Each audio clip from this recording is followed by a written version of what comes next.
Ini penting kalau aturaken sebab Al-Qur'an niku turun niku 13 tahun.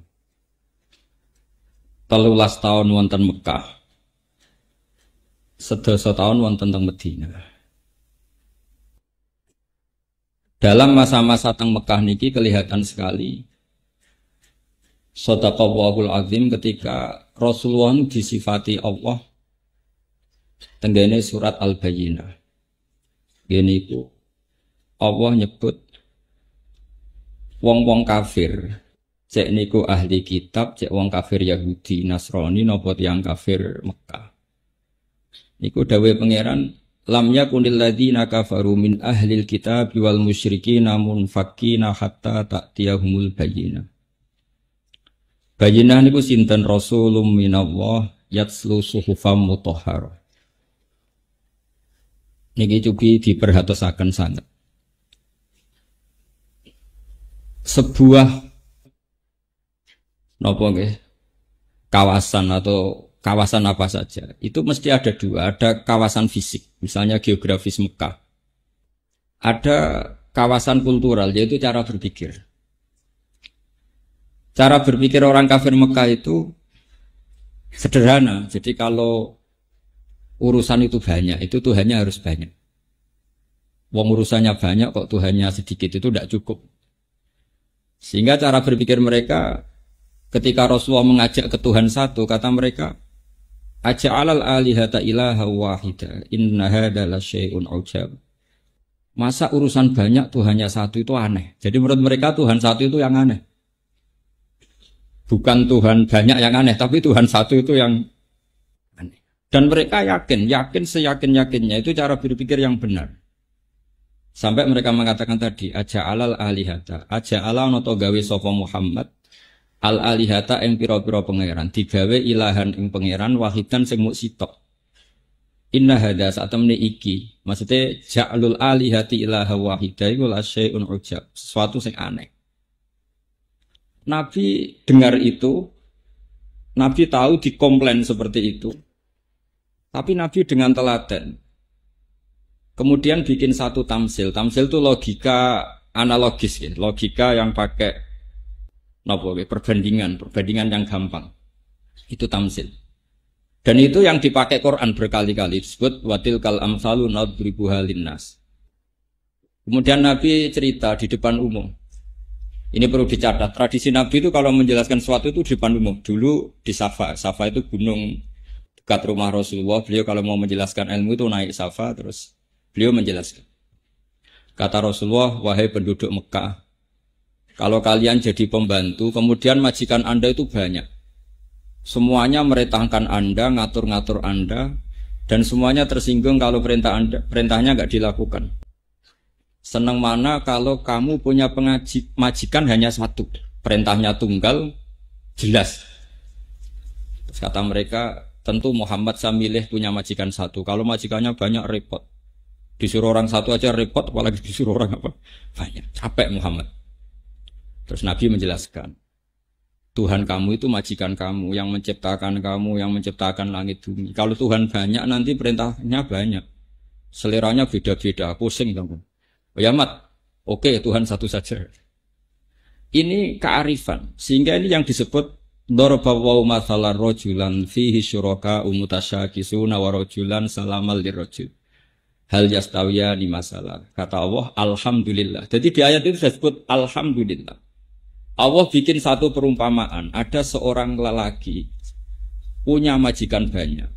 Fihi syuraka umutasyakisun. Punya majikan banyak.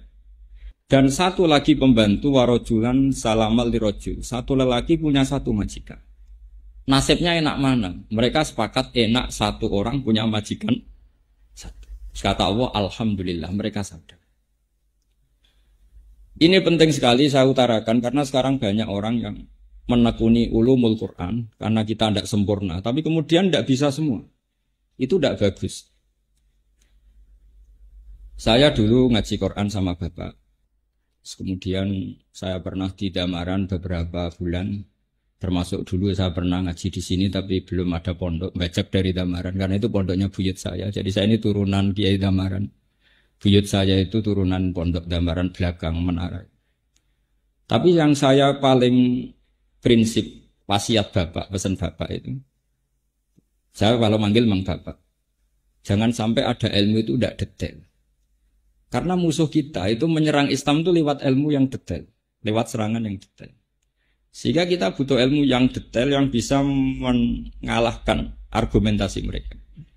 Yang kata Allah diistilahkan bal naqdhifu bil haqqi 'alal batil. Normalnya itu fayadmahu fa idza huwa zahir. Sesuatu kalau hak betul, itu kalau ketemu barang batil, mesti batilnya itu hancur, bukan sekedar kalah, hancur. Jadi damagha itu kalau di kamus itu halakud dimag, otaknya itu hancur berserakan, itu damagha.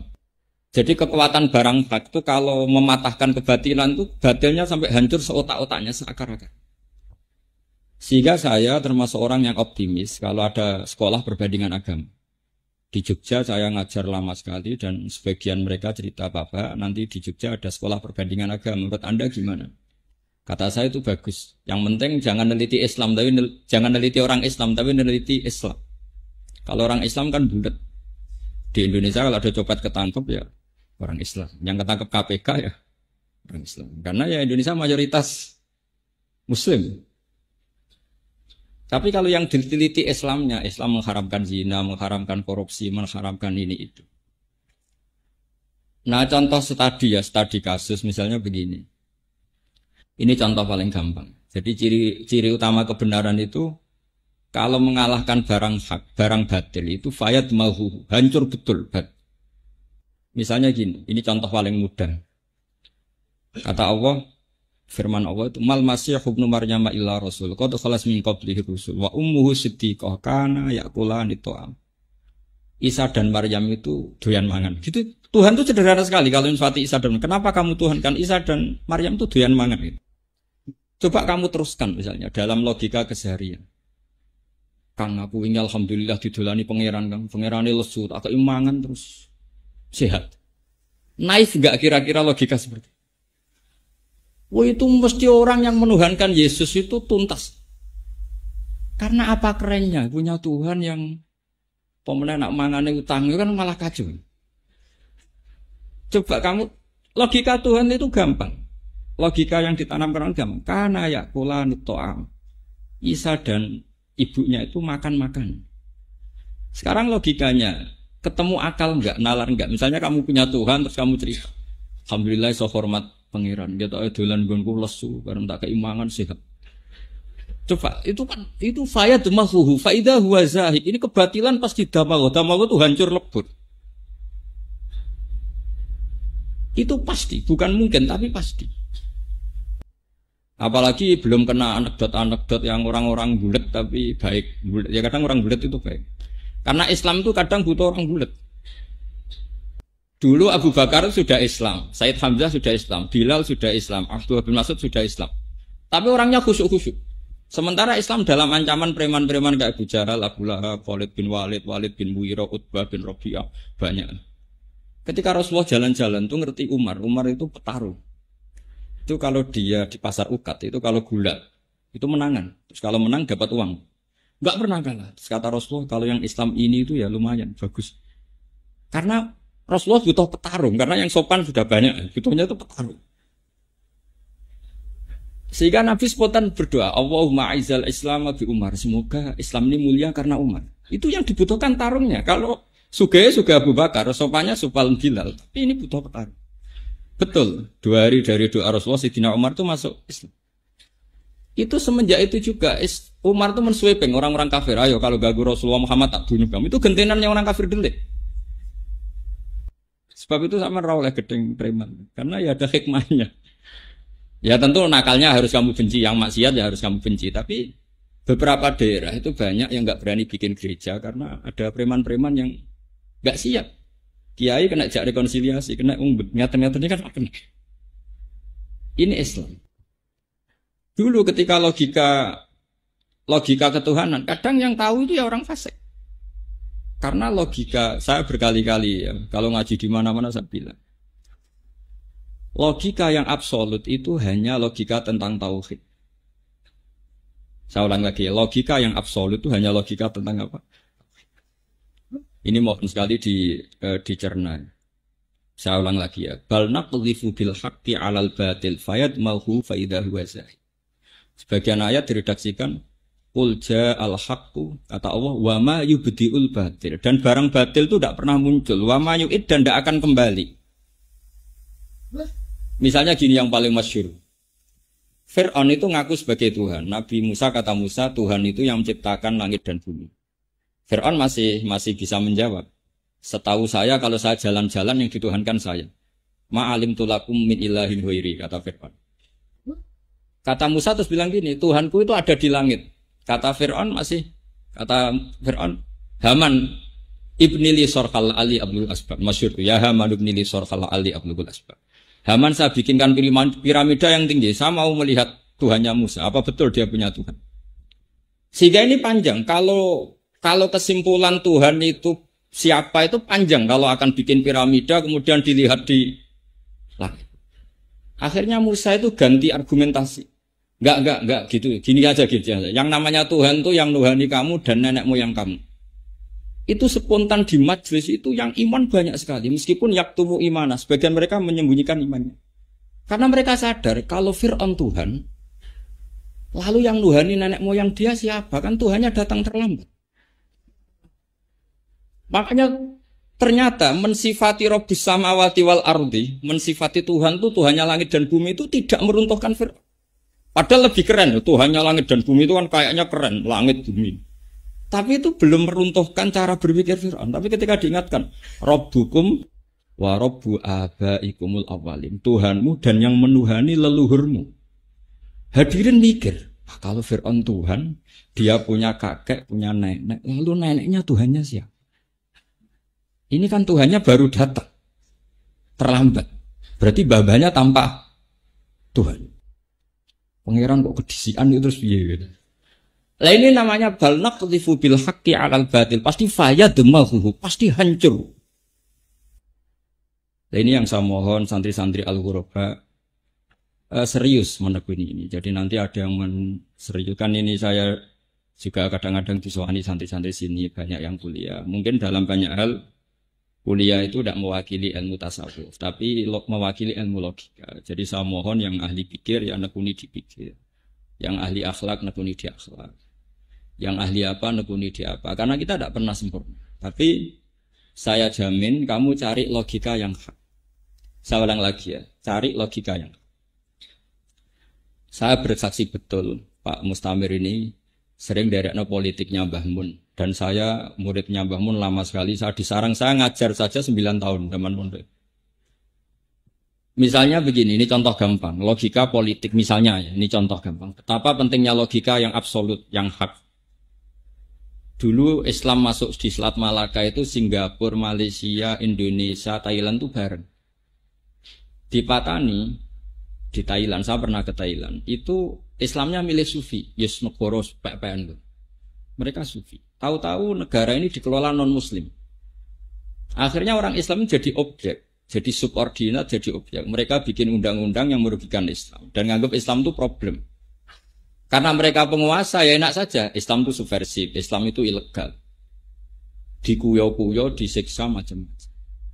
Beda dengan dulu istiadatnya Wali Songo. Ketika itu masih ada Majapahit, tapi Wali Songo sudah bikin Demak Bintoro. Supaya apa? Bikin negara. Kalau bikin negara kita ini punya syaukah, bukan diatur tapi mengatur. Setidaknya kita punya kecakapan mengatur. Betul. Demak Bintoro bikin negara sehingga mulai Wali Songo sampai sekarang ada tradisi ulama punya kecakapan ngatur negara.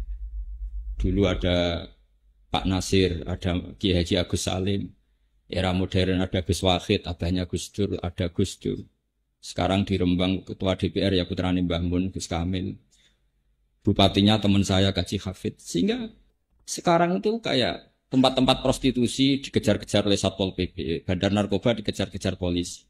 Coba kalau kita abai sama negara, kemudian yang punya syaukah kekuasaan orang-orang dolim. Jangan-jangan orang soleh yang dikejar-kejar orang dolim. Nah ini namanya logika. Logika ini harus mantap sehingga kamu ijtihad itu an ilmin. Kalau kamu nekuni politik ya an ilmin. Begitu juga misalnya kamu nekuni ingin kaya raya, nggak apa-apa, asal an ilmin, yaitu tadi. Kebayang nggak misalnya santri hafid hafal Quran, gurunya Cina. Gurunya Cina terus kadang kon goreng daging babi, kan tersiksa. Saya tuh punya temen, cerita saya, Gus saya ini ikut Cina. Itu perempuan cerita saya. Kalau nak goreng daging babi itu jadi tersiksa, Gus. Tersiksa itu kalau disuruh nganter anaknya ke gereja dan di situ belajar kemusyrikan. Dia masih ingat kaidah ngaji ar-ridho bil kufri kufrun, ridho kafir itu kufur. Nah, di sini terus banyak orang Islam yang ngotot. Orang Islam kudu kaya.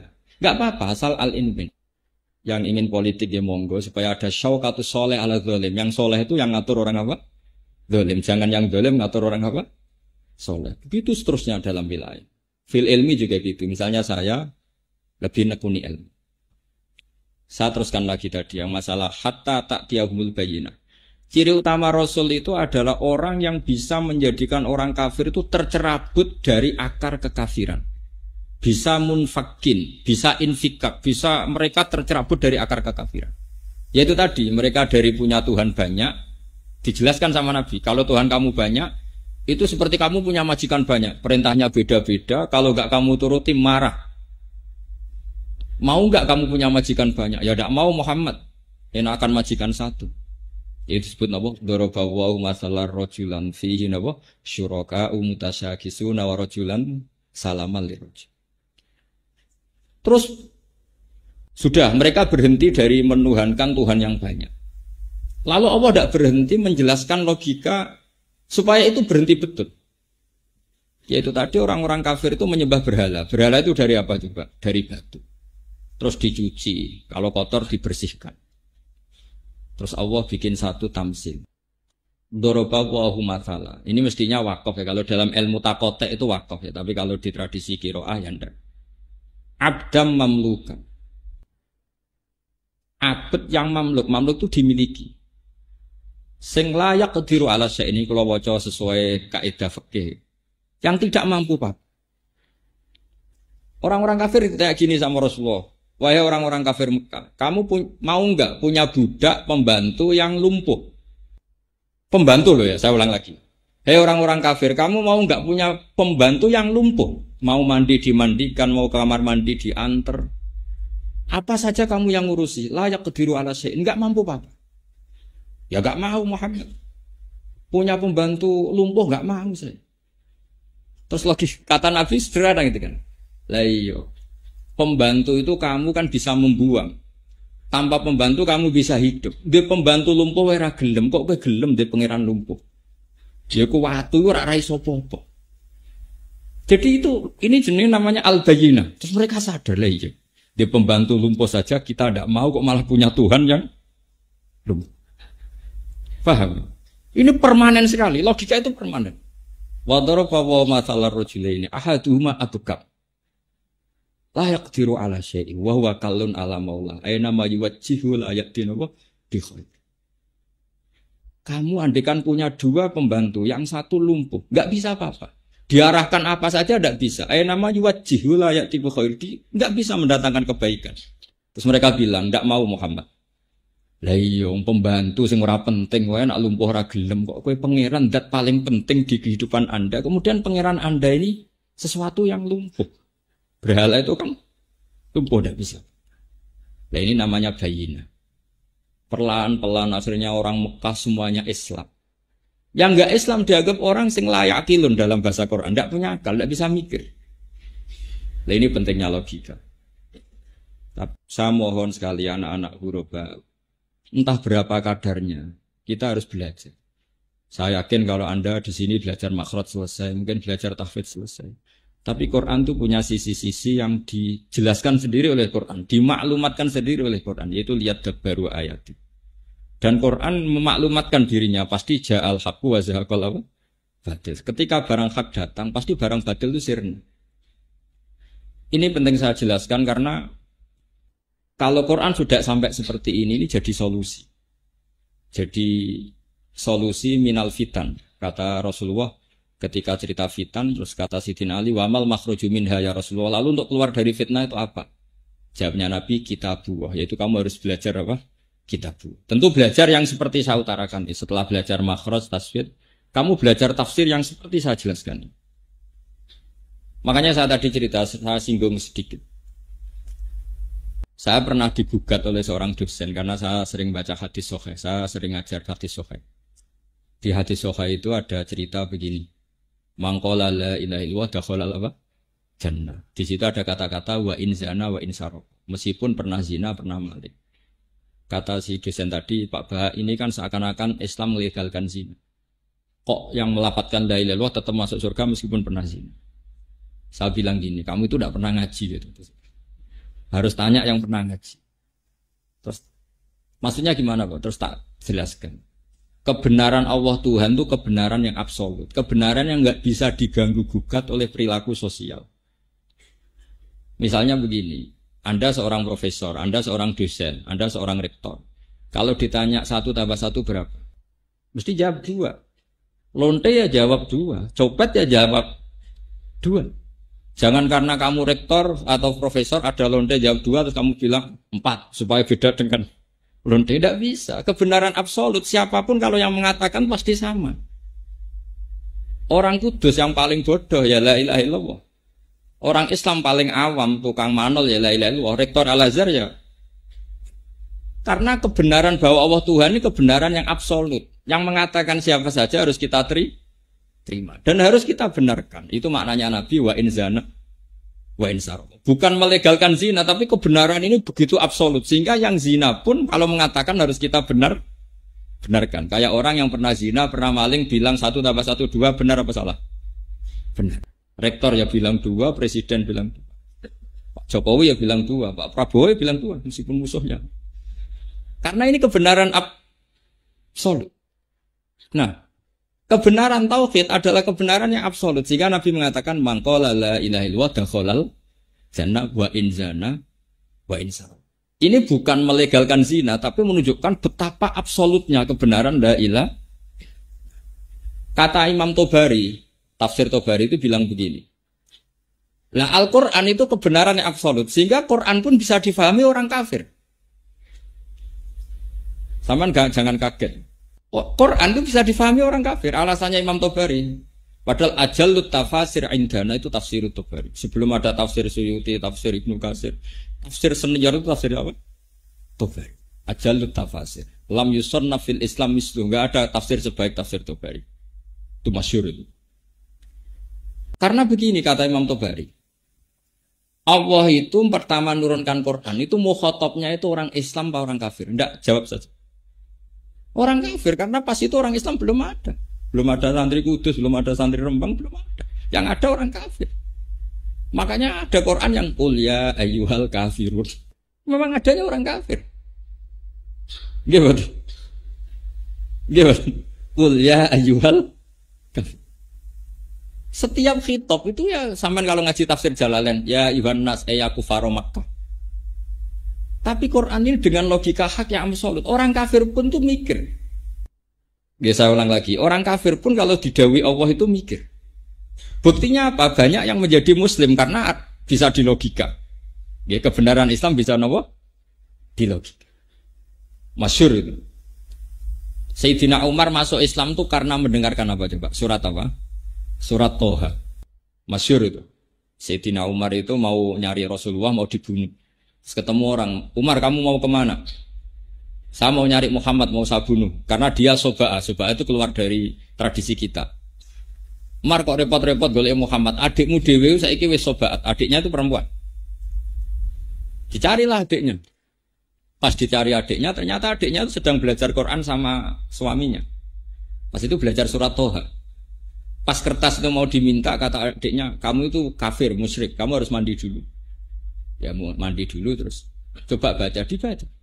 Toha ma anzalna 'alaikal qur'ana litashqa illa tadhkiratan liman yakhsha. Itu nangis ya dia masih kafir. Gak mungkin yang seperti ini dikarang manusia. Paham gak dia? Masih kafir gak? Ini saya berikan contoh. Walid bin Mughirah itu musuh bersanya Rasulullah. Mughirah juga musuhnya Walid, Utbah, Syaibah itu semuanya musuhnya Nabi. Itu mereka menyewa orang-orang yang ahli balaghah untuk menandingi Quran karena mereka enggak sanggup padahal mereka ahli balaghah. Sehingga mereka disewa. Kamu saya sewa supaya komentar buruk tentang Quran. Oke, jadi. Setelah Rasulullah ngaji, Nabi itu biasanya kalau mau ngaji itu di dekat Ka'bah. Ada Walid, ada Utbah, ada Syaibah, ada beberapa orang kafir banyak. Ketika Nabi datang, Muhammad, apa yang kamu bawa? Terus Nabi baca Hamim yang Fusilat itu. Ketika baca Hamim Fusilat itu mereka terdiam semua. Setelah terdiam semua sampai Nabi baca itu lama sekali sampai apa? Fa'inistak baru sampai saat terusin. Kalau saya memberikan kamu dan kamu menolak, maka anggartukum so'ikotam mithla so'ikoti adi wa thamud, kata Nabi. Jika saya peringatkan kok menolak, maka kamu akan saya beri peringatan. Anggartukum so'ikotam mithla so'ikoti adi wa thamud. Itu Walid, semua keluarga Nabi yang masih kafir itu langsung dekati Rasulullah. Nasyattu kaya Muhammad bin Rahim. Saya mohon sekali atas nama Rahim, jangan teruskan ayat itu. Nanti kita kena azab kayak kaum Ad dan Samud. Kafir mereka. Takut sama ancamannya. Oh, itu kan aneh, mereka minta sendiri, berdebat terbuka, tapi setelah dibacakan nggak bisa menyaingi. Singkat cerita, lama-lama mereka nyewa orang, namanya itu Musailama Al-Kadzab. Dan baca Musailimah, pokoknya bangsa Musailama Al-Kadzab. Disewa. Disuruh ngarang Quran. Setelah ngarang, ya misalnya ngarang nadiri wadhariyati dharwa falhamilati wiqra faljariyati isra. Dia nyandingin itu lucu. Wazari'ati zar'a walhasidati hasda fattokhinati tohna, terus falkhobizati khubza. Jadi wazari'at demi perempuan-perempuan yang nandur, terus walhasidat demi perempuan-perempuan yang kok sing manen. Setelah dipanen itu walkhobizat demi perempuan-perempuan yang bikin roti. Setelah itu wattomi'at demi perempuan-perempuan yang makan. Itu yang nyewa saja kecil. Iku omongan opo? Lalu kualitasnya di mana? Yang nyewa saja janggal. Padahal diberi paket. Ini Alam Nasroh. Saingi. Dia bilang ad-difda upad-difda wa ma adroka mad-difda. Surat Fil disaingi. Al-filu mal-fil wa ma adroka mal-fil lahu khurtumun tawil wa dhil. Itu yang nyewa saja janggal. Lalu setelah kita tahu gajah itu apa, hebatnya di mana? Beda dengan Quran. Quran itu kalau cerita balaghahnya mutu, kualitas kesejarahnya yang mutu dengan lafadz yang mutu. Misalnya alam taro kaifa fa'ala rabbuka bi ashabil fil. Apa kamu tidak melihat bagaimana Tuhan memperlakukan ashabil fil? Itu ada nilai kesejarahannya. Rasulullah itu lahir di tahun gajah. Ini kalau tak cerita sebentar. Sehingga Rasulullah itu orang-orang yang zaman itu, yang sepuh-sepuh itu menyaksikan. Kalau tak cerita sedikit biar sampean kenapa dimulai dari alam taro. Apakah kamu tidak melihat? Abraha itu raja Yaman. Bikin Ka'bah tandingan. Karena Ka'bah itu prospek secara ekonomi. Ya, sampai sekarang banyak orang menjual Ka'bah. Mulai dulu Ka'bah itu dihitung secara prospek secara ekonomi.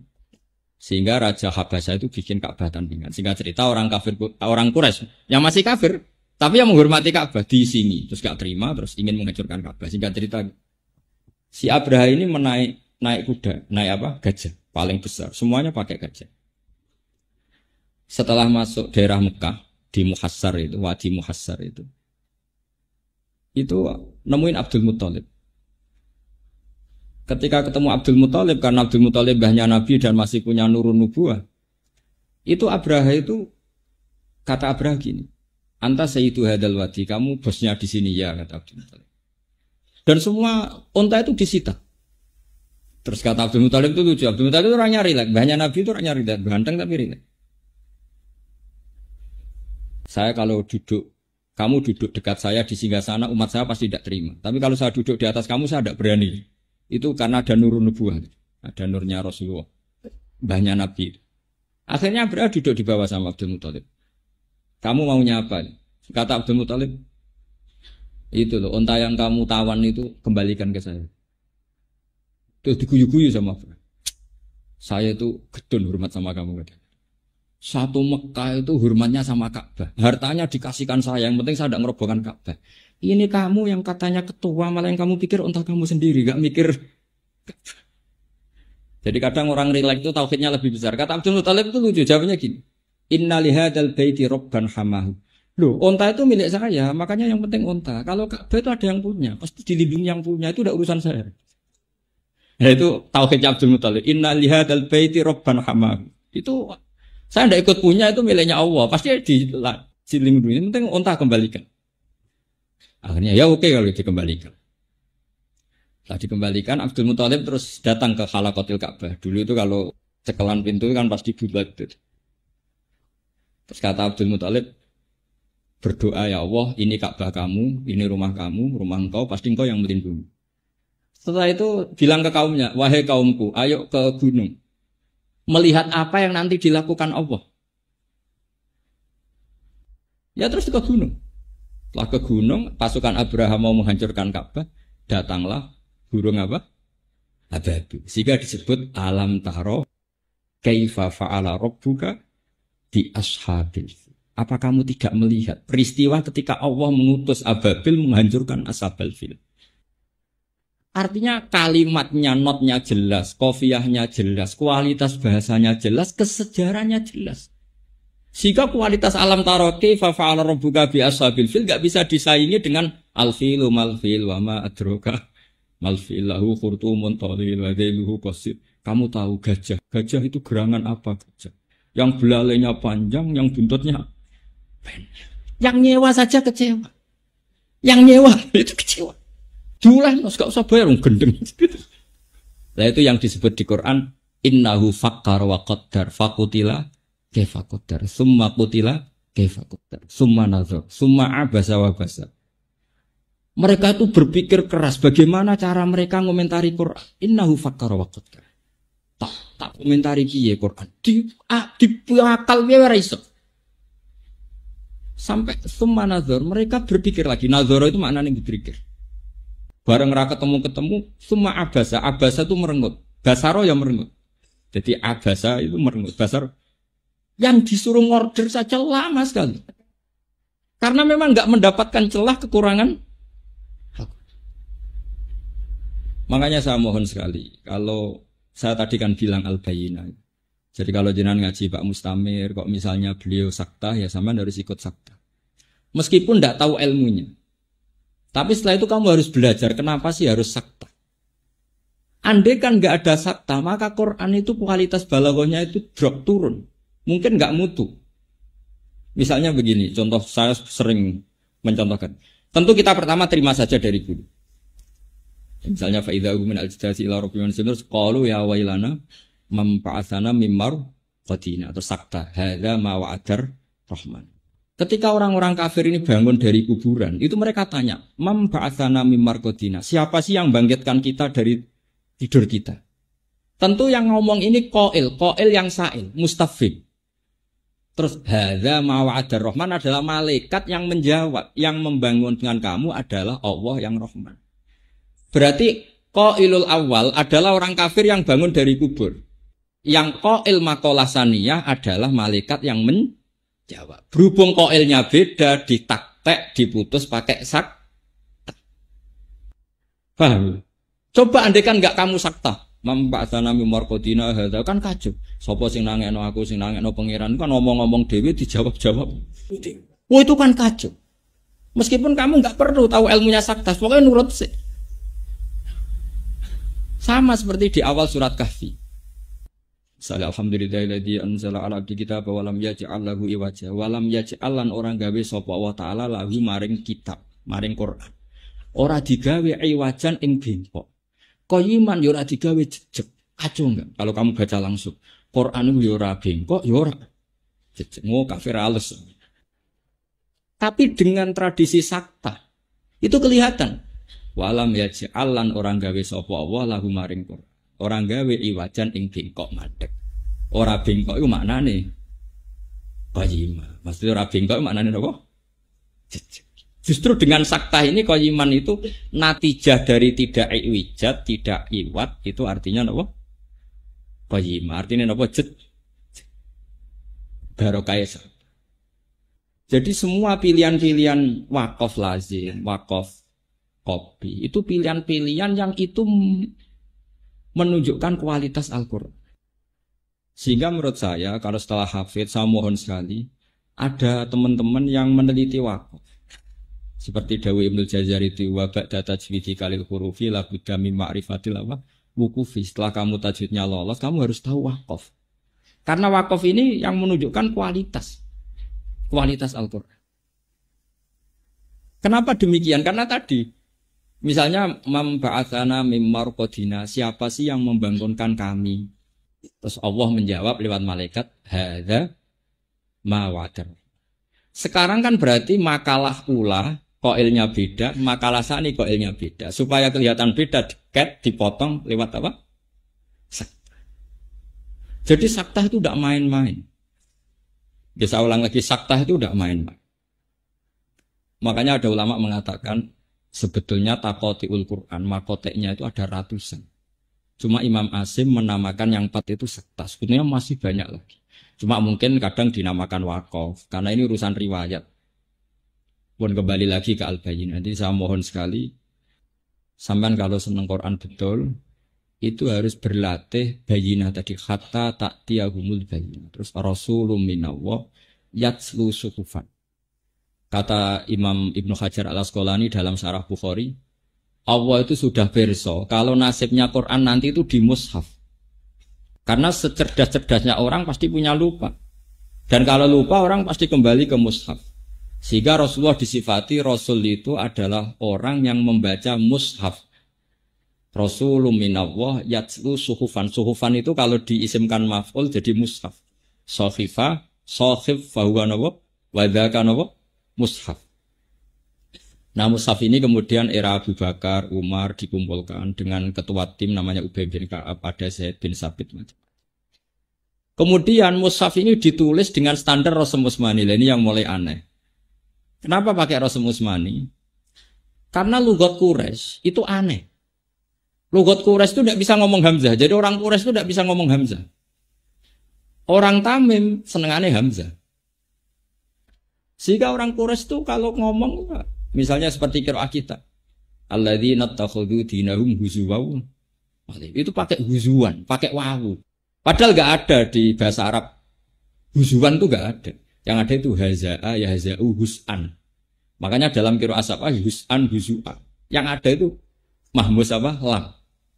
Sama walam yakul lahu kufuwan ahad. Kufuwan itu enggak ada dalam bahasa Arab. Hanya adanya di bahasa Quraisy.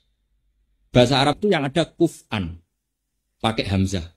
Saman kalau ngaji fikih, kitabul akiffa, babul kuf'i, pakai hamzah. Sehingga selain Asim bacanya ya kuf'an, kufu'an, karena memang itu bahasa Arab. Tapi bahasa Quraisy kufu'an, hamzahnya diganti wawu. Makanya ini juga harus ada yang neliti. Saya ulang lagi, ilmu ini juga harus ada yang neliti. Disebut ilmu Rasul Utsmani. Sehingga misalnya Imam Nafi' karena dia orang Madinah, nggak pati dekat sama suku Quraisy. Kalau bacanya wan nabiin, ya ayuhan nabiu. Karena memang Nabi adalah orang yang menceritakan perintah Allah. Disebut nabiun, wong sing cerita. Nabi ibadi anni annal ghafurur rahim. Nabi critakno sira. Saiki tak sampean tak takoki sing maknane cerita iku nabiun apa nabiun? Nabiun pakai hamzah. Amma yatasaalun anin nabail adzim. Mestinya isim fa'ile ya nabiun, wong sing cerita. Imam Nafi' baca nabiun karena dia orang Madinah, dia ada orang Quraisy. Tapi Rasulullah orang Quraisy itu enggak mau baca apa? Hamzah. Akhirnya dibaca ya ayyuhan nabiyyu wan nabiyyin, bukan wan nabiyyin. Ini penting saya utarakan, jika nanti kalau ada orang-orang orientalis yang menyoal kenapa sih Quran pakai ya, pakai wawu, padahal itu hamzah. Itu lughatu Quraisyin. Orang Quraisy itu enggak bisa melafadzkan apa? Hamzah. Makanya huzwa, buatan huzuan, saya sampean tasrif. Padahal kalau fi'il, Imam Asim itu uniknya, kalau fi'il itu dibaca dengan hamzah. Allahu yastahzi'u bihim. Makanya ada saja qiraah asing yastahzi bihim. Nah, tapi orang Quraisy ini karena tokoh-tokoh besar menang. Sampai ada iqlal. Sampai saya tak iqlal misalnya. Amana yu'minu imanan fahuwa mu'min coba. Amana asluhu a'mana. Ala wasni af'ala. Ubdilat alhamzatu saniyah alifan limujanazatnya fasara amana. Coba yu'minu. Ya sama. Makanya ada qiraah yuminu karena tadi orang Quraisy nggak mau yuminu, maunya yuminu. Lah lucunya kalau imanan harusnya kan amana yuminu imanan, dielal iman. Makanya kalau ada qiraah mesti ya hamzah itu dibaca 2 kali. Misalnya qul ara'aytum ma tad'una min dunillah aruni madza khalaqum minal ardi am lahum syirkun fis samawati tuni. Kalau fis samawat itu nih karena logikanya ikti kan gitu ya. Ikti hamzah, saya ulang lagi, ikti itu hamzah. Kemudian ada kasroh sebelum hamzah. Untuk limunasabatil kasroh hamzah diganti apa? Ya akhirnya itu nih, paham ya? Itu normal. Jadi meskipun kalau kamu latihan sabah, pokoknya anut guru. Saya ulang lagi, pokoknya anut guru. Tapi kita yang belajar ilal itu normal, no? Normal secara kesejarahan, normal. Buktinya tadi, kenapa ikti diganti iti? Karena ada kasroh. Kasroh itu menuntut ya. Makanya ikti jadi apa? Itu nih sama. Akmana yu'minu ikmanan. Terus diganti apa? Imanan. Karena apa? Ada kasroh, berarti munasabahnya apa? Ya. Ini penting saya utarakan. Sehingga nanti orang-orang barat mau nyoal Quran dari segi makna yang nggak bisa, dari segi lughat juga nggak bisa, dari segi Rasul Utsmani juga nggak bisa. Khawatir saya itu punya tulisan tentang Rasul Utsmani. Di antara guru-guru saya yang saya beri tentu Mbah Mun, keluarga Yambu ya saya kasih, termasuk Pak Mustamir ya saya aturi. Kenapa belum terjual di pasar? Saya itu masih belum ingin tuh terjual di pasar. Entah kalau suatu nanti ya. Yang penting tuh saya mentarbiyah. Beberapa teman yang seneng nekuni itu tahu. Karena Quran ini, Quran sing jame ini sebagian cara Allah menjaga itu lewat mushaf. Disebut Rasul Utsmani karena Allah mensifati Rasulun minallah yatslu suhufam. Terus kedua contoh itu lasta alihim bimusaitir. Itu di bahasa Arab, saitoro itu tidak ada yang pakai sot. Sampai cari munjid, cari kamus marbawi, cari kamus apa aja nggak ada bahasa Arab saitoro itu. Yang ada itu saitoro pakai sin. Imam Asim tahu itu karena beliau orang alim. Tapi riwayat gurunya baca sot. Makanya terus akhirnya ditulis sot atasnya sin. Kalau nggak terbaca ditulis sin di bawahnya.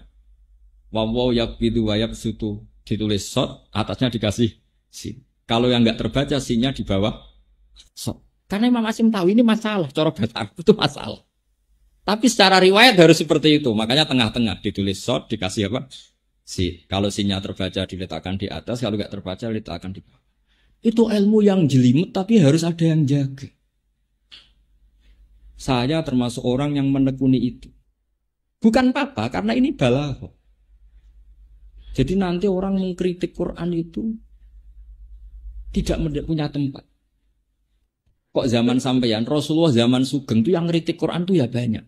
Misalnya begini ada ayat innakum wa ma ta'buduna min dunillahi hasabu jahannam antum laha waridun law kana haula'i alihatam ma waraduha.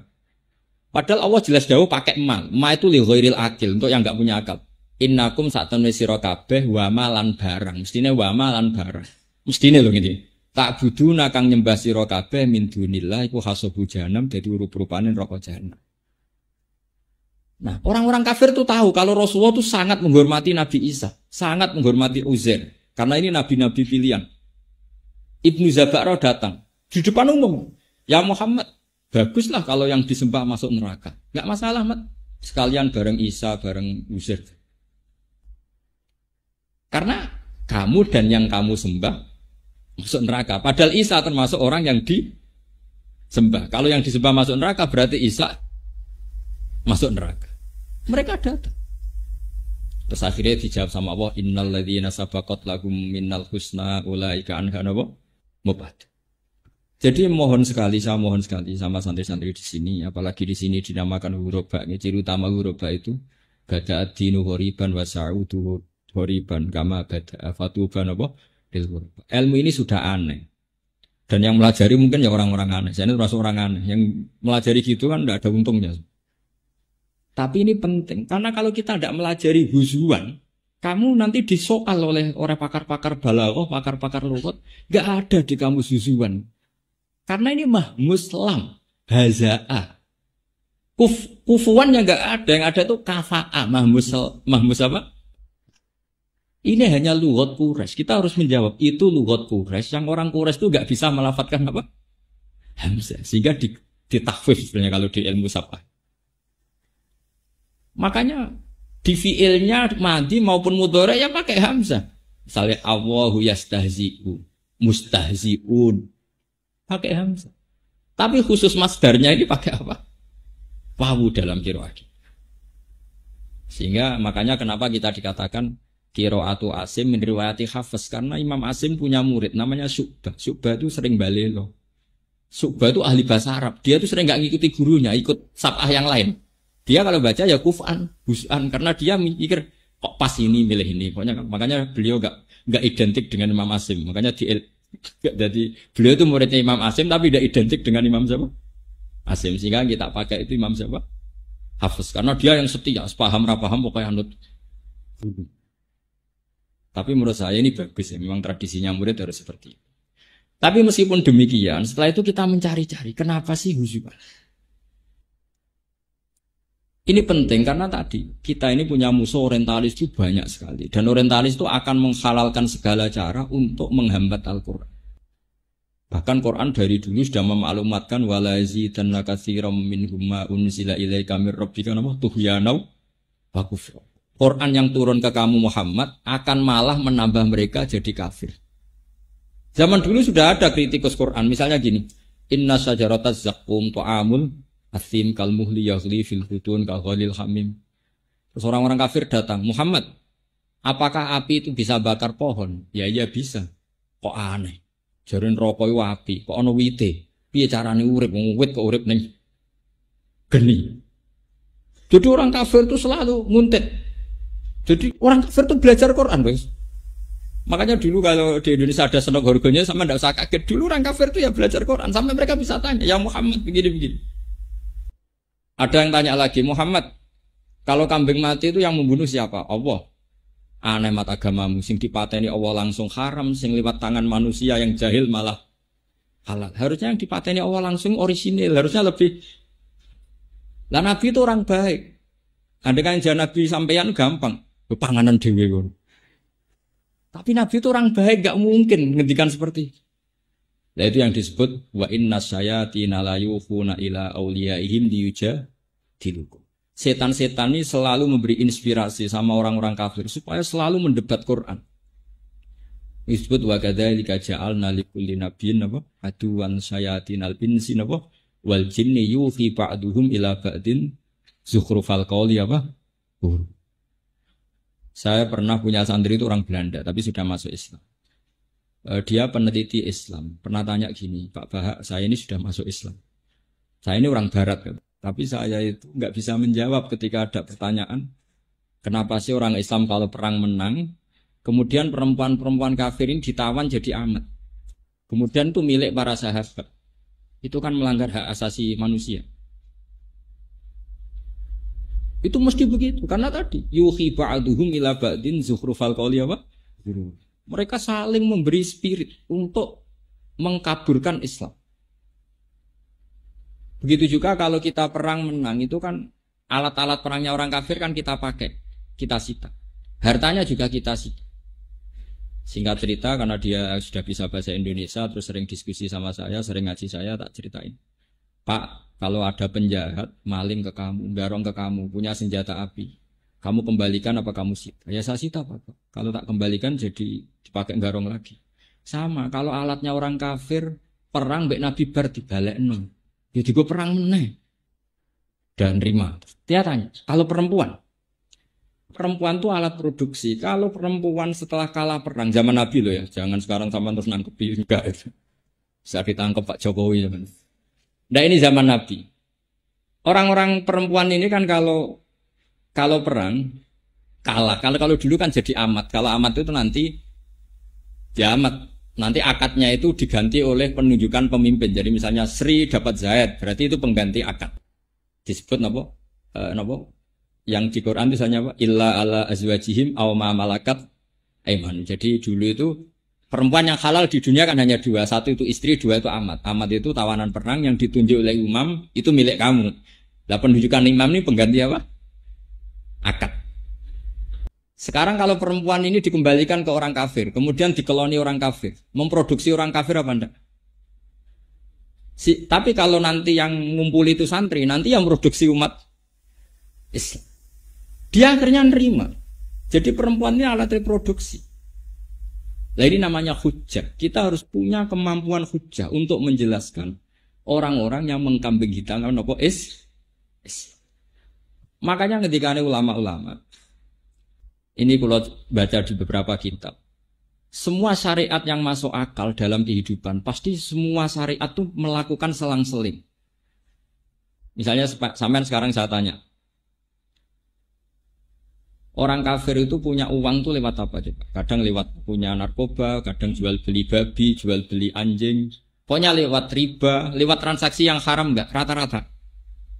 Lewat transaksi yang haram. Logikanya hartanya orang kafir itu ya haram karena mendapatkannya lewat sesuatu yang haram. Sehingga ghanimah itu diharamkan Allah untuk nabi-nabi sebelum Rasulullah. Makanya Nabi pernah ngendikan, saya ini jadi nabi punya ciri khas. Dulu ghanimah itu haram untuk nabi-nabi sebelum saya, tapi ke era saya itu halal. Sampai ada ayat fakulu mimma ghanimtum apa? Halalan thayyib. Logikanya gampang begini. Meskipun sampean jangan melakukan ini, saya fatwa betul jangan melakukan ini. Logikanya gampang. Logika ghanimah ini karena dulu miliknya orang kafir dari transaksi yang haram, maka logikanya haram. Dan itu dipraktekkan oleh nabi-nabi sebelum Rasulullah. Semuanya enggak mau makan ghanimah.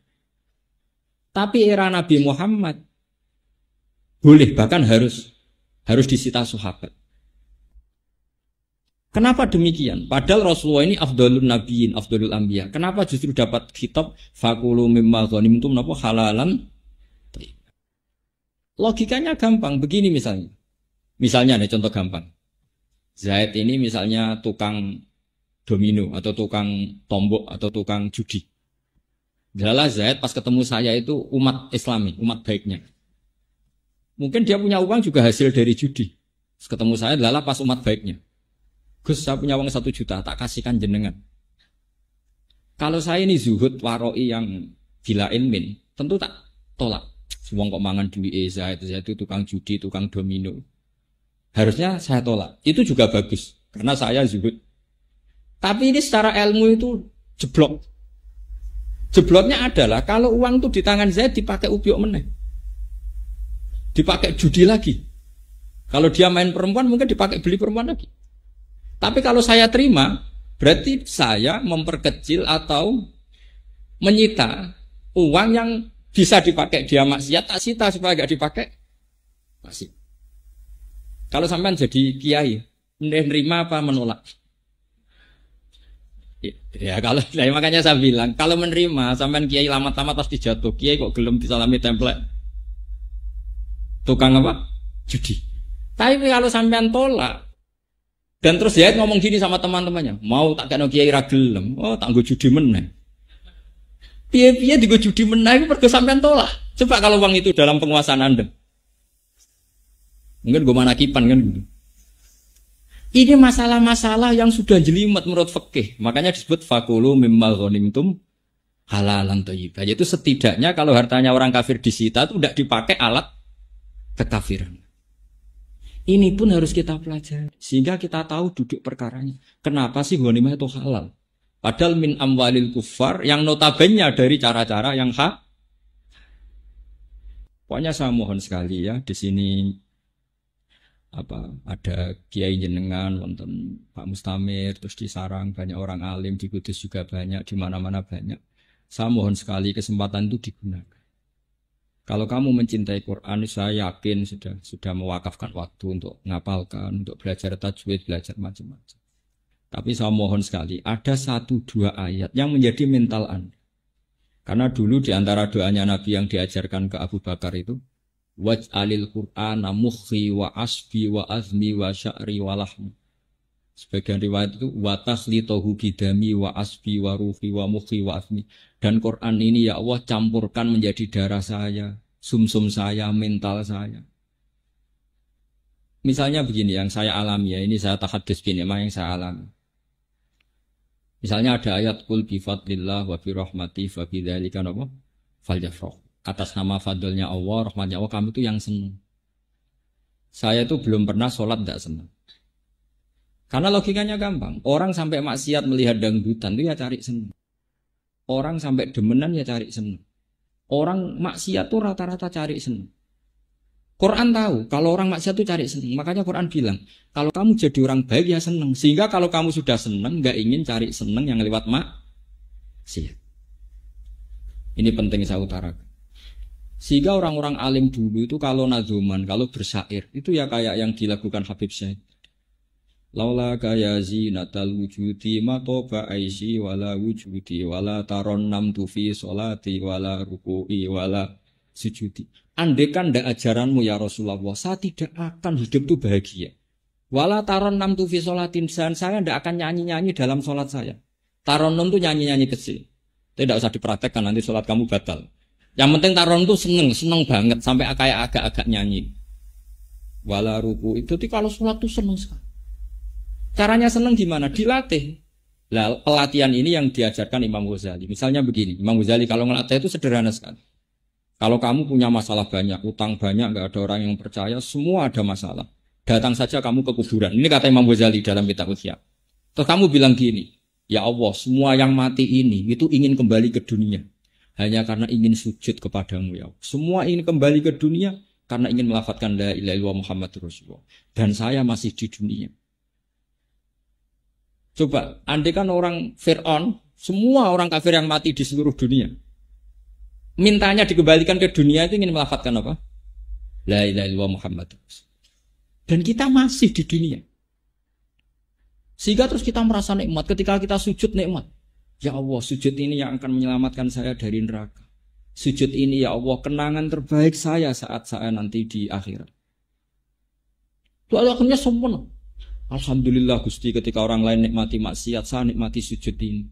Alhamdulillah ya Allah, jenengan sangoni kula mbek sujud. Wah, akhirnya asik.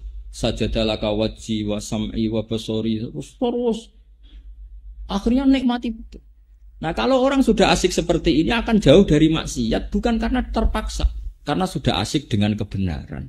Itu disebut qul bi fadlillah wa bi rahmatihi fa bidzalika falyafrahu. Ini solusi. Nah yang saya inginkan di sini adalah kamu punya kebenaran itu kebenaran yang solutif. Makanya saya mohon sekali teman-teman muslim yang politik isniyati ada syaukatus sholeh ala zalim. Barokahnya ada partai-partai Islam, banyak umat Islam yang ngatur perda. Ono Satpol PP bedaki lonte, bedaki penyakit masyarakat. Coba kalau yang mimpin mereka, sesuai sing soleh sing dibedaki. Kayak Islam di Thailand yang Jumatan dibedaki, yang di Rohingya itu Myanmar itu. Barokahnya kiai-kiai politik, alhamdulillah. Meskipun sampai ndak harus ikut politik, ngerti logikanya. Mosok Mbah Hasim derek Masumi ora ngerti, Mbah Mun derek P3, Pak Mustamir mboten ngerti, mesti perso. An ilmin, semuanya itu karena ilmu. Meskipun Anda tidak harus ikut karena Anda tidak bakat, atau orang bakal jadi lah cara nyalon. Tapi sementing ngerti logikanya, sehingga gampang husnudzon sama orang-orang soleh. Nah ini menurut saya semua ilmu itu sampai bayina, itu hatta ta'tiyahumul apa? Jangan sampai ilmu itu lamat-lamat. Bahaya kalau ilmu lamat-lamat. Nanti tidak punya kekuatan hujjah. Nah, ilmu yang bisa mengalahkan kebatilan adalah ilmu yang diceritakan di Quran tadi. Bal naqdhifu bil haqqi 'alal batil mesti fayadmahu fa idza huwa zahiq. Kayak tadi. Ketika Isa disifati tukang makan, kana yakulani to'a. Wah, itu nangis semua sudah. Aku mau didolani pengiran, alhamdulillah iso nyogati. Mau malah tak bontoti ketok seneng. Paling tinggal sahur. Kowe gelem di pengiran sing sifatnya seperti itu. Oh naif kan. Artinya apa? Kalau nanti ada sekolah perbandingan agama, kemudian mereka baca Quran, di situ ada kenaifan, ironis, di mana selain Allah itu nggak mungkin jadi Tuhan, mereka rata-rata masuk Islam. Makanya Anggerono belajar Islamologi, pendeta-pendeta, biarawati banyak yang masuk Islam karena logika Quran itu nggak akan terkalahkan. Pasti balnab lifu bil hakti alal batil mesti fayadmahu mesti faidahu apa? Makanya masyhur itu dalam guyonan-guyonan, yaitu anekdot tapi harus penting. Jadi ada orang Nasrani itu peneliti Islam. Katanya Muhammad kekasih Allah, kok perang Uhud kalah? Masa kekasihnya dikasih kalah? Jadi yang Islam pinter. Tuhan punya watak gitu. Ngelihat anaknya disalib ya dibiarin. Itu kan wajib. Karena menurut Nasrani itu Yesus itu anak Tuhan dan menurut mereka mati di salib. Akhirnya wasep. Ini hujah. Ya hujah memang mulai dulu seperti itu. Ya kayak tadi. Rabbukum wa rabbu abaikumul awalin. Nabi Ibrahim kalau debat itu ya juga enggak sopan-sopan amat. Memang debat itu butuh enggak sopan. Masyhur itu. Jadi di hari Lebaran, hari pesta itu semuanya ke berhala. Singkat cerita pas waya makan-makan, semuanya dihancurin sama Nabi Ibrahim kecuali patung yang paling besar. Singkat cerita terus mereka tanya, siapa yang melakukan ini? Kata mereka, qalu sami'na fata yazkuruhum yuqalu lahu napa? Ibrahim paling Ibrahim sing biasa ngenyek berhala Ibrahim dipanggil. Kamu yang melakukan ini. Jadi Ibrahim tanya sama yang bawa petel. Jadi ketuane, wong kok goblok gitu, wis ngerti ra iso omong kok nakoki. Itu yang mereka goblok-goblok Nabi Ibrahim. Wong kok goblok iki. Fas'aluhum in kanu yantikun. Faraja'u ila anfusihim faqalu innakum antumud kowe dolim mbrolo kok nakoki karwan ra iso omong. Terus Nabi Ibrahim, uffil lakum wa lima ta'buduna min dunillah. Nah aku nakoki berhala goblok, kowe luwih goblok, berhala kok sembah. Ya kayak tadi. Kalau kamu punya budak, abdam mamlukan, budak itu kan tidak penting, pembantu itu tidak penting, itu saja kamu nggak mau. Yang jenis layak diru ala syai'i wa huwa kallun ala maula. Wis ra iso popong repotno, aina ma yuwajjihu layati bi khair di arahno piye ra iso penting, ra iso positif, ra iso manfaat. Nak pembantu wae harus yang cakep. Kok pangeran malah ora cakep? Itu terus piye? Akhirnya mereka do masuk napa Islam. Makanya Quran ditutup alhamdulillah. Setiap membuat tamsil itu Quran menutup alhamdulillah. Daraballahu mathalan rajulan fihi syuraka mutasyagisuna wa rajulan salamal lirajul. Hal yastawiyani masalan apa alhamdulillah. Yang terakhir kalau ada cerita hadis Kanjeng Nabi Muhammad sallallahu alaihi wasallam. Nabi itu kalau menjelaskan fatalnya syirik itu juga gampang sekali. Kenapa saya bilang gampang-gampang terus? Karena ini ciri khasnya Quran. Walaqad yassarnal Qur'ana lidzikri fahal mim. Quran itu mudah, logikanya ya mudah, bacaannya ya mudah. Kata Nabi begini. Hadis ini termasuk favorit saya hafalkan. Kamu itu jangan pernah menyembah selain Allah. Masalu dzalika masalu rajulin ishtara abdan min khalisi mali biwaridin aw dhahabin. Faja'a la ya'malu wa yu'addi hullatahu ila ghairi sayyidi fa ayyukum sarrahu dzalik fa ayyukum sarrahu ayyakuna abduhu kadzalik. Orang yang menyembah selain Allah itu ibarat gini, kamu punya uang kamu, kholisi mali itu uang kamu sendiri, kemudian uang kamu sendiri kamu belikan budak atau pembantu, kalau sekarang mungkin nggak ada budak, kamu bayari, kamu yang gaji, kemudian budak ini bekerja untuk orang lain. Hasilnya juga dikasihkan orang. Misalnya kayak bayar pembantu, bareng ngono nyetrikakno wong liya. Nyapu omahe wong liya. Nyupiri mobil wong liya, gak tahu setor sampean, aneh kan. Terus kata orang-orang kafir, "Oh, nek aku dibudak ngono mata gecek." Lah iya, terus Allah bilang gini. Terus Kanjeng Nabi dawuh ngeten. Allah iku pangeranem sing rumat kowe. Sing ngekeki kowe dhuwit, ngekeki rezeki, ngekeki lemah, ngekeki tanah, ngekeki banyu, ngekeki fasilitas. Terus kue orang nyembah sing ngekeki, nyembah wong liya. Sadar iya. Itu jadi kan. Lah iya, kamu itu beli budak kemudian bekerja untuk orang lain, mantel enggak? Mantel. Karena kamu merasa yang beri, saya yang memberi kok. Sama. Pangeranmu sing gawe bumi, gawe langit, gawe fasilitas untuk Anda semua. Kemudian Anda menyembah selain Allah. Itu fair enggak? Enggak fair Muhammad. Alhamdulillah. Mereka akhirnya masuk napa? Jadi kalau suwon di antara sifat Quran itu wal kitabil mubin, demi kitab sing punya kemampuan menjelaskan. Al mubin itu menjelaskan. Sehingga kebenaran sesulit apapun kalau dijelaskan itu menjadi jelas. Nah menjadi jelas disebut bal huwa ayatum bayyinatun fi suduril ladzina utul ilm. Quran adalah ayat yang begitu jelas kebenarannya di dadanya orang-orang yang punya apa? Makanya saya ini senang sekali kalau apa diceritani wonten putrane Pak Mustamir tentang Mesir, tentang Saran. Sedanten iki harus menjadi turunan sing zuriyatam ba'duhan apa? Karena syaraful aba itu bisyarafil abna. Jadi kalau di Jawa itu salah adat. Sebenarnya mulyane wong tua karek mulyane anak. Jangan dibalik. Bapaknya kiai alim, anaknya katut mulya tapi ora kepengin alim, itu salah. Saya bayangkan, andaikan Mbah Zubair itu tidak punya putra Mbah Mun, mungkin orang sudah tidak bakas Mbah Zubair. Gara-gara punya putra Mbah Mun, orang bakas siapa? Mbah Zubair. Makanya kalau ingin anak orang tua mulia itu anaknya harus mulia, cucunya mulia, pasti dibahas lagi. Anak isopo ya kok mulia. Terus kata orang-orang bijak, kama tasyarrofa bi Muhammadin Adnan. Andaikan tidak ada Rasulullah Muhammad sallallahu alaihi wasallam, orang bakas Sayyid Adnan enggak kan? Orang bakas Abdul Muthalib enggak kan?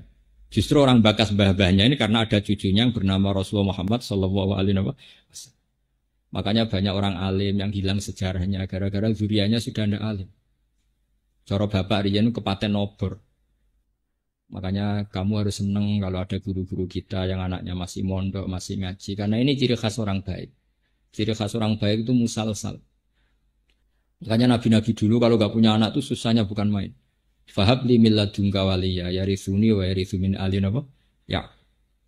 Ini penting saya utarakan karena saya itu merasakan betul. Misalnya begini ya, rata-rata silsilah di Jawa itu kan lewat Mbah Mahfud Termas. Itu kita gampang sekali mendapat silsilah itu karena ada murid nasab, murid sebab, ada murid nasab. Itu tadi. Kenapa kita dekat sekali dengan kitab yang bernama Ithaf, syaratnya Ikhya? Karena Mbah Mahfud itu punya abah namanya Mbah Abdullah. Mbah Abdullah punya abah namanya Mbah Abdul Manan. Itu ngaji sama Said Zabidi yang nyari kitab apa? Ikhya. Begitu juga kitab I'anatul Thalibin. Kenapa banyak di Indonesia? Dulu Mbah Mahfud tuh ngaji sama yang ngarang I'anatul Thalibin. Mbah Mahfud gurunya Mbah Hasyim Asy'ari. Mbah Hasyim punya murid Mbah Karim. Mbah Karim di antara muridnya Mbah Maimun. Jadi dekat sekali kita dengan guru-guru kita. Begitu juga sanad-sanad Quran. Misalnya Pak Mustamir ngaji Mbah Arwani, Mbah Arwani ngaji Mbah Munawir. Mbah Munawir itu ya murid ya teman dekatnya Mbah Mahfud. Ketika Mbah Mahfud kabundut, punya putra namanya Muhammad masih kecil, dibawa Mbah Munawir ke Jogja. Singkat cerita terus nikah sama orang Betengan, terus punya putra Ki Harir, sekarang punya putra Gus Muhammad. Ini sanad. Nah, lagi-lagi kenapa saya menerangkan sanad? Orang Torekoh itu orang yang fanatik guru. Kenapa fanatik guru? Karena ketika kebenaran disifati Allah itu menyebut orang. Yaitu ihdinas siratal mustaqim. Siratal mustaqim itu apa? Siratal ladzina. Makanya kata Mbah Mun, kata Bapak, wong kudu hormat gurune. Kowe misale nyontoni salat, kowe apa nyonto sapa? Nyonto Allah. Enggak bisa. Tetap nyonto guru. Makanya kebenaran itu siapa? Kebenaran adalah mengikuti siratal ladzina. Sehingga kebenaran butuh master. Masternya siapa? Ya guru-guru kita. Tapi sekarang enggak. Di beberapa kampus itu kalau orang belajar kebenaran lewat textbook, lewat buku. Dia baca buku ekstremis jadi ekstremis, baca buku liberal jadi apa? Tidak punya guru. Makanya ini yang diancam manta'alama bila syekhin fasehuhu. Setan belajar tanpa guru-gurunya setan karena nggak punya master. Nggak boleh. Nah itu pentingnya dalil. Ketika Allah cerita as-siratal mustaqim, syaratnya adalah siratal ladzina an'amta. Jalannya orang yang kau kasih nikmat. Berarti manusia, yaitu guru-guru kita. Supaya kita hormat sama guru-guru. Terus mereka ulama mengatakan begini, walau lamu rabbi lama arafna rabbi. Umpama ora ono sing didik aku, ya aku ora arep pangeran. Sehingga terus ada ilah hadratin nabi sampai wa masaihina wa masaisyukina. Tapi sekarang oleh orang-orang salafi seperti ini dibid'ahkan. Bid'ah. Sidi-sidi bid'ah gak ono hadise. Ya ora mungkin lho nabi kok mari hadis ilah hadratin Mbak Arwani. Nabi ora menangi Mbak Arwani. Bocah kok sembrono. Tapi aturan mengenang guru-guru kita itu arutannya jelas. Siratal mustaqim itu apa? Siratal ladzina. Itu nyebut manusia apa enggak? Karena semua itu butuh master, butuh percontohan. Nah, makanya ngaji. Kalau nggak ngaji kita tidak tahu seperti itu. Nabi Yusuf ketika ditanya, Tuhan itu siapa? Wattaba'tu millata abai Ibrahim. Tetap menyebut, aku roh pangeran lewat Ibrahim. Ma ta'buduna min ba'di qalu na'budu ilahaka wa ilaha. Bahkan kita cara menyembah Tuhan yang ngikuti bapak-bapak. Misalnya saya cara mencintai Quran, ya anut bapak saya. Bapak saya mungkin anut guru-guru saya. Pulau jenengan mungkin anut siapa yang kita cintai. Meskipun tentu kita tidak pernah sempurna. Tapi kudu ono sing dinut. Karena syaratnya siratal mustaqim itu siratal ladzina. Nah ini kan jelas nyebut ladzina. Gak ada siratal daftar atau siratal buku itu gak ada. Nah sekarang enggak. Orang sudah temperamental baca buku ekstremis, kafir, tauhid, bom. Kalau orang kafir itu untuk dibunuh, Nabi itu kombinasinya tidak sama malaikat Jibril, sama Israel sekalian. Ngapain dikawal Jibril kalau motivasi dakwah Islam itu untuk membunuh? Jadi Nabi dikawal Israel, wong kafir dibari, terus pensiun bar. Gak perlu menerangkan hujah, gak perlu menerangkan logika, gak perlu menerangkan betul. Jadi guru ini penting. Kalau enggak, coba orang-orang yang jadi ekstremis ataupun liberal, rata-rata punya guru apa pakai teks, pakai buku. Pakai apa? Buku. Dan mereka melihat guru sama-sama manusia. Wes suwe sama-sama apa? Itu hebat tuh Sayyid Muhammad. Sayyid Muhammad tuh kalau ngeritik Wahabi itu bagus. Saya punya kitab Mafahim Yajibu Antus Sokhai. Dan sering saya kaji. Kata anak Sayyid Muhammad gini. Kalau kamu taklid buta, maka kamu ya mirip-mirip orang kafir. Orang kafir itu sampai kafir karena inna wajadna apa? Abana. Kita seperti ini niru bapak-bapak kita. Tapi kalau kamu anti wasilah, kalau orang Islam berdoa kan Allahumma bihaqi Rasulillah Mustafa ya Rabbi bin Mustafa balil maqasid. Alasan orang-orang Wahabi kan, kamu gak usah wasilah, Nabi juga manusia. Wali-wali juga manusia. Kata Sayyid Muhammad, dulu di antara ciri khas orang kafir adalah kalau ngomentari Nabi adalah in antum illa basyarum misluna. Kamu juga manusia seperti kita. Oh itu hebat. Jadi kita didikiring kowe aja geman dadi anti wasilah. Mergo komentar Nabi juga manusia, kiai juga. Dulu orang kafir kalau benci Nabi komentar apa? Hei para nabi, kamu juga manusia seperti kita. Nah, dengan tradisi menghormati guru di atas rata-rata, berarti kamu keluar dari tradisi orang kafir. Paham sih kalau maksud? Nah, makanya pulau suwon nih mungkin apa? Pulau suwon sekali, terus pulau senang sangat, sakit belajar bersama sama jenengan. Yang penting setelah hafal tuh saya mohon sekali ini pesanin Nabi bahwa balighu ani walau ayat. Terus ada ayat 2 ayat yang jadi malakah kamu, jadi watak. Misalnya kalau kamu ingin lomo sakok, punya pokoknya orang baik itu yang wa mimma razaqnahum yunfiqun. Memberi, bukan diberi. Setidaknya kamu berusaha. Meskipun saya hafid, meskipun apa ya punya mental memberi.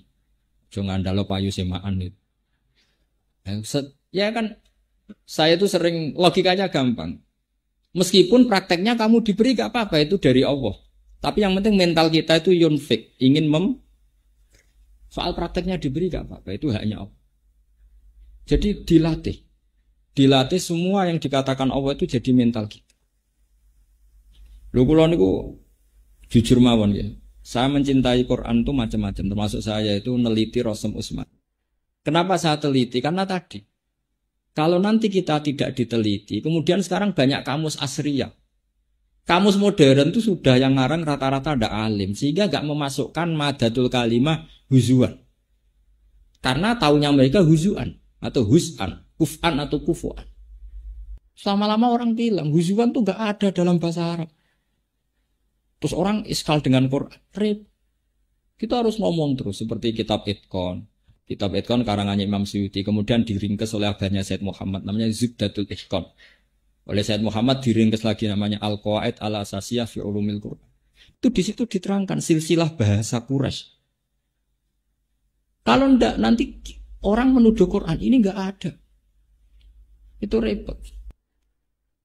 Itu kan seperti begini ya, saya contohkan. Ada orang latihan nahwu. Tanya ke saya, Gus, kenapa di Quran tuh wakanat minal qonitin? Kan nggak boleh wakanat minas solihin, harusnya kan wakanat ya minas solihat. Karena ini perempuan harusnya wakanat minas solihat, nggak boleh kok wakanat minas solihin. Tapi di Quran ada wakanat minal qonitin. Itu kan perempuan terus minal qonitin. Terus saya bilang begini, kamu itu ngajinya tidak banyak. Kecangkeman tapi ngajinya rakeh. Dalam bahasa Arab tuh begini loh ya. Perempuan itu domainnya innaha, betul. Itu sebagai perempuan. Tapi perempuan itu kalau dalam bahasa Arab bisa dikatakan man. Saya ulang lagi ya. Ada tamu perempuan datang ke kamu. Boleh nggak kamu bilang ini? Ja'a apa ro'a itu misalnya man ja'a. Boleh nggak? Boleh. Karena man itu bisa untuk lelaki, bisa untuk sekarang kaum. Kaum juga iya. Innaha kanas min qaumin kafirin. Perempuan itu termasuk kaum enggak? Termasuk. Makanya kalau wakanas minal qonitin wakanat minal qaumi sing al qonitin. Karena perempuan termasuk apa? Kaum. Saya ulang lagi, misalnya gini. Sayyidah Khadijah itu perempuan apa lelaki? Enggak, jawab saja. Perempuan. Di semua riwayat ketika Nabi ketakutan setelah ketemu malaikat Jibril, Sayyidah Nabi bilangnya apa? Dathiruni, zammiluni. Itu pakai khitab mudzakkar. Coba, if'alu itu mufrad apa mudzakkar? Mudzakkar jamak kan? Karena apa? Nabi tahu Khadijah itu perempuan, tapi statusnya al-ahlu keluarga. Nah, dengan status keluarga ini beliau itu dhamirnya jamak mudzakkar. Sehingga Nabi bilang Dassiruni, zammiluni. Hei keluargaku, aku kemuli. Andai kan Nabi melihat beliau statusnya perempuan kan dassirini, zammilini, if'ali, idribi. Ini juga harus kita ngomong. Harus ada orang yang spesialis meneliti sorof seperti ini. Karena nanti kalau ndak dikira wakanas minal qonitin itu ndak fasohah. Karena harusnya wakanas minal qonitin. Itu pun harus ada yang ngomong. Meskipun tidak semua orang ahli, tentu semua orang nggak sempurna. Saya pun tidak sempurna dan tidak akan pernah sempurna. Tapi ngomong, setidaknya ini nanti dicatat. Ada yang rekam, ada yang nyatat. Terus eling. Oh ternyata dalam domir seperti Nabi dan para sahabat kalau nyolati mayat perempuan pun bilang hu. Oh mafirlahu wa afi wa fu'an. Itu dibajuri. Karena hu itu artinya mayat. Mayat itu yashmalu dzakar wal atau biiradatin mayat awi syakhsi. Di Quran juga sama. Di Quran itu semua perintah umum domirnya itu mudzakkar. Misalnya innalladzina amanu, innalladzina kafaru. Terus misalnya, mau aku enggak masuk, itu kan ladzina kan untuk mudzakkar, kafaru mudzakkar. Saya perempuan enggak. Harusnya innallahi kafarna, innallahi amanna. Ya Quran berarti harus dua kali semua dong. Hudal lil muttaqin, hudal lil muttaq. Apa? Muttaqin. Muttaqiyat ya berarti apa? Terus diulang lagi. Alladzina yu'minuna bil ghaibi diulang Allah yu'minuna bil ghaibi wa yuqimuna shalat diulang wa yuqimnas shalat wa mimma razaqnahum yunfikna. Kan kalau domennya perang bukan yunfikun tapi yo kacau. Misalnya ya ayyuhan nasu ubudu rabbakum diulang lagi. Rabbakunna alladzi khalaqakunna. Ya tidak ada seperti itu dalam bahasa Arab. Kalau nyebut lelaki itu perempuan masuk. Karena domir lelaki ini untuk kaum. Kaum itu satu lughot atau satu lafaz yang lelaki yang masuk, perempuan ya. Makanya disebut innaha kanas min qaumin kafirin. Bahwa Bilqis adalah termasuk kaum yang ini perlu saya katakan karena tadi apapun kontribusi Anda entah lewat istiqomah kata Pak Mustamir, nopo lewat membolehkan anak-anak kuliah ngapalkan Quran. Ini semuanya itu ijtihad. Ada yang bodoh Quran nggak terima anak sekolah biar fokus. Ada yang nerima. Wong kepengen ngapal kok ora oleh. Ada yang setengah nerima, setengah enggak lewat seleksi semacam-macam. Sementing itu tidak hadzun nafsi. Semua itu dielain apa? Kalimat. Saya sekarang sedang menulis Muskilu I'rabil Quran. Saya punya kitab karangannya Abu Thalib Al-Makki. Namanya Muskilu I'rabil Quran. Sesuatu yang mengiskalkan dalam i'rabnya Quran. Termasuk menjawab seperti itu. Tujuannya apa? Biar nanti orang orientalis. Sekarang itu kan Quran dikaji di McGill di mana-mana. Mereka nanti bisa ngomong. Quran katanya umum, ternyata semua domirnya mudzakkar. Alladzina yu'minuna bil ghaibi. Lalu yang perempuan masuk di mana? Repot. Tapi lewat ngaji-ngaji ilmu balaghah kamu tahu. Ya, saya ulang lagi ya, lelaki atau perempuan namanya kaum. Waila adin akhum huda, kaum ad misalnya. Kaum itu umum. Nah, umum ini domirnya lelaki. Berarti kalau bilang domir lelaki adalah yasmadul dzakar napa wal. Ya, kalau nyuwun ngapunten ingkang kathah, billahi taufiq. Assalamualaikum warahmatullahi wabarakatuh.